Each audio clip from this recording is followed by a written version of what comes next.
Hi, I'm Barry Thompson, service shift manager. Been here for 15 years. I started as a service tech in the service department and moved to foreman, then shift manager after that. We're going to go through the process of taking apart the exact ply solenoid valve to inspect for wear and components. This is done if you have nozzles dripping or if you have issues with nozzles with plungers sticking. On the left you have A, on the right you have B. Tools, gloves, because this will be covered in chemical, pliers to get the retaining pin out, holder and torque wrench for torquing it together, and an O-ring pick for doing the O-rings. So step one is chemical. Remove the retaining pin. Now you may have to use pliers. Then you gently wiggle off the solenoid, and then you can remove the valve assembly with the seat and pop and everything inside. Now this, you may have to use a tool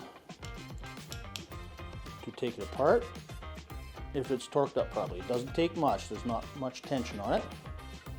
Screw off your seat and then carefully remove the plunger and spring. So there's your parts located inside. This is the seat. You want to look at this area right here to see if there's any wear. Check your O-rings for any damage or bad spots on them. Check your plunger seat rubber here and the sides for any scratching or damage. Check the spring for, see if it's broken. If it's broken, it'll fall apart in pieces.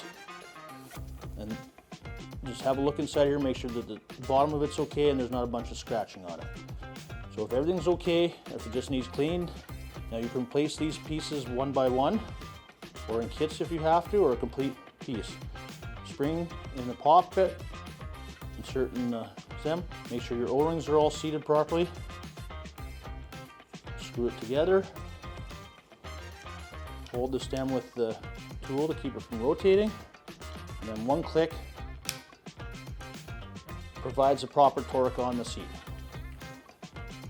Make sure it's clean in here, everything's clean. Place this back in.